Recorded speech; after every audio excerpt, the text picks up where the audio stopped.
Berita duka kematian Ratu Elizabeth II menjadi duka bagi dunia, khususnya negara-negara yang tergabung dalam Persemakmuran Inggris.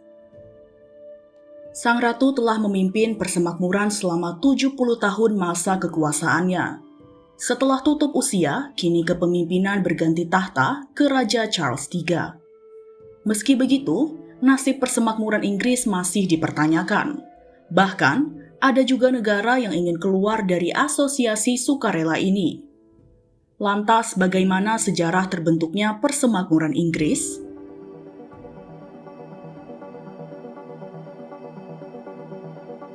Imperium Inggris berkembang dan menjadikan angkatan lautnya sebagai investasi.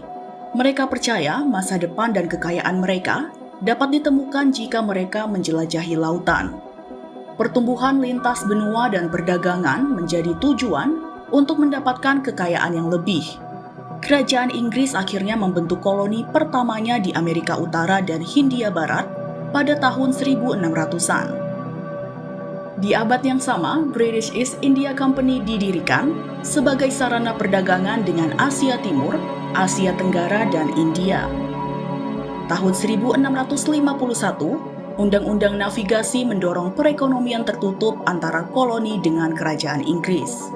Ini membuat sistem perdagangan menjadi semua produk impor koloni harus datang dari kerajaan, dan produk ekspor koloni harus dikirim langsung ke pasar Inggris dengan kapal milik Inggris. Berawal dari titik ini, semakin banyak campur tangan politik yang ingin menguasai pasar dunia.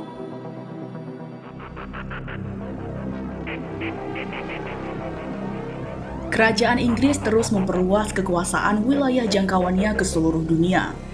Namun, semuanya tidak berjalan mulus bagi Inggris. 13 koloni pertamanya di Amerika kalah atas Perang Revolusi Amerika pada 1775. 1783, Inggris pun secara resmi akhirnya mengakui Amerika. Kemerosotan Inggris juga terjadi di India setelah kemunduran kerajaan Mughal India dan meninggalkan British East India Company. Setelah kehilangan 13 koloninya, Inggris tidak ingin kerajaannya menyusut lagi dan memutuskan untuk membuatnya lebih besar lagi. Britania Raya memfokuskan perluasan teritorialnya ke benua Asia, Afrika, dan Australia, dan disebut sebagai Kerajaan Inggris Kedua. Hingga pada akhir abad ke-19, seperempat tanah di dunia dikuasai oleh Kerajaan Inggris.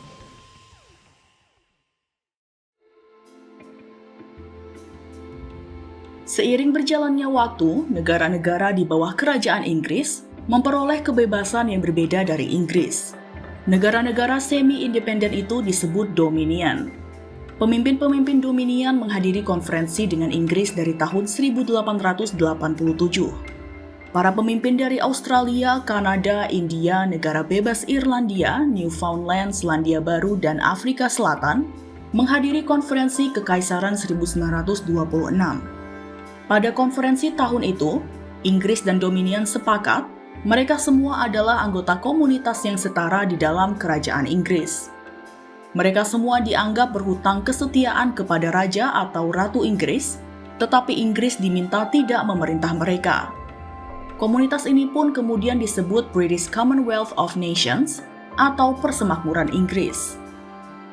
Kemudian, Statuta Westminster pada 1931 secara resmi mengizinkan setiap kekuasaan untuk mengendalikan urusan dalam dan luar negerinya sendiri, termasuk untuk mendirikan korps diplomatiknya sendiri.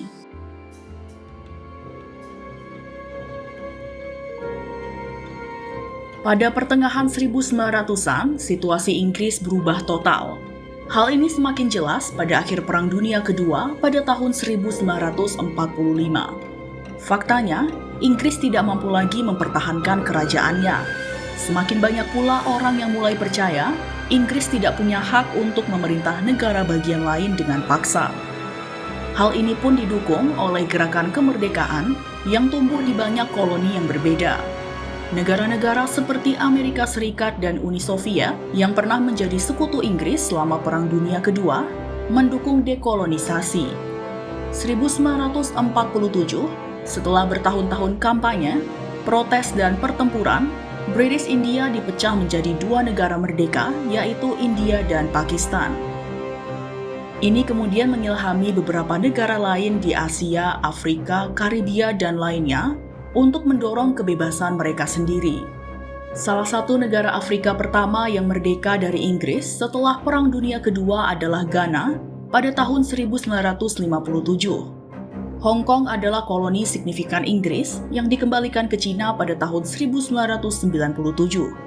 Saat itu, hampir tidak ada lagi yang tersisa dari kerajaan. Persemakmuran bangsa-bangsa saat ini secara resmi dibentuk oleh Deklarasi London pada tahun 1949. Deklarasi tersebut memodernisasi komunitas dan menetapkan negara-negara anggota sebagai bebas dan setara. Sepeninggal Ratu Elizabeth II, kepala persemakmuran kini adalah Charles III. Dia adalah raja dari 15 negara anggota yang dikenal sebagai alam persemakmuran. Sementara 36 anggota lainnya adalah republik dan 5 lainnya memiliki raja yang berbeda. Negara-negara anggota tidak memiliki kewajiban hukum satu sama lain, tetapi mereka terhubung melalui penggunaan bahasa Inggris dan ikatan sejarah. Piagam Persemakmuran mendefinisikan nilai-nilai bersama mereka, demokrasi, hak asasi manusia, dan supremasi hukum, seperti yang dipromosikan oleh Commonwealth Games yang digelar setiap 4 tahun sekali.